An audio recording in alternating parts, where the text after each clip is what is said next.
salariés, il n'y a aucun entrepreneur parmi le dashboard qui les compose. Ils ont tous été audités tels que nous le faisons lorsque nous recrutons nos agents. Ils sont passés au crible, les cartes professionnelles sont vérifiées, les CV, les expériences, et ensuite ils permettent un accès à notre fichier de potentiels candidats pour effectuer des missions. Alors Alain Juillet, Claude Tarlet, est-ce que ça ne va pas un peu révolutionner le monde de la sécurité aujourd'hui? Parce qu'il va court-circuiter un peu les entreprises de sûreté humaine en faisant ça, non?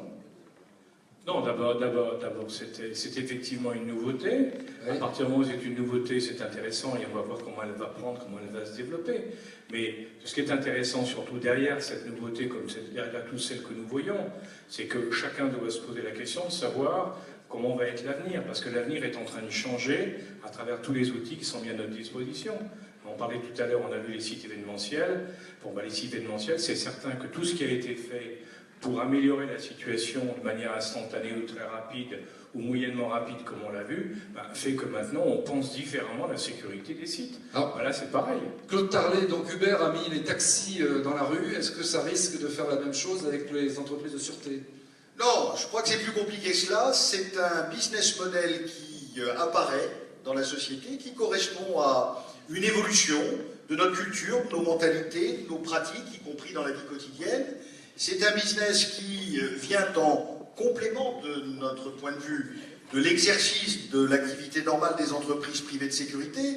Ce business model peut en effet faire couler de l'encre ou créer de la polémique s'il ne répond pas dans le même temps à un certain nombre de critères qui sont par ailleurs exigés de tous les autres opérateurs de sécurité privée. D'accord. Ce que propose, un mot quand même, parce qu'on ne peut pas être réducteur en 30 secondes sur une affaire aussi sensible, ce qui fait la différence, c'est la manière dont la plateforme d'intermédiation vérifie et organise le service qui est proposé. Il est bien évident que les femmes et les hommes qui interviennent doivent être parfaitement en conformité avec la loi, que les conditions et les modalités de leur intervention doivent être régulées, et que celui qui met en relation, et quelque part est le garant de confiance dans l'opinion et l'utilisateur, doit vérifier l'ensemble des données. De ce point de vue, il y a aujourd'hui plusieurs acteurs, certains, comme dans la proposition qui est faite ici, font appel à des entreprises structurées, des entreprises partenaires, qui répondent en conséquence à toutes les obligations légales de mon point de vue.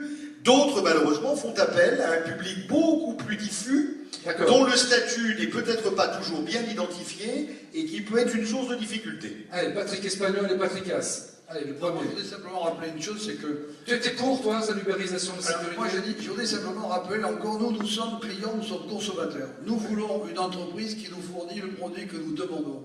Je veux simplement rappeler qu'aujourd'hui, il y a une foultitude de sociétés de sécurité sur le marché. Nous commençons à faire des sélections.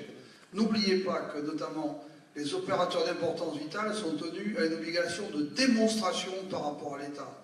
Il faut que l'entreprise avec laquelle nous co-contractons soit un élément majeur de notre démonstration. Donc moi, je ne choisis pas le modèle, je choisis le produit qu'on me livre. Et là encore, il faudra qu'il soit efficace et fiable. Patrick As.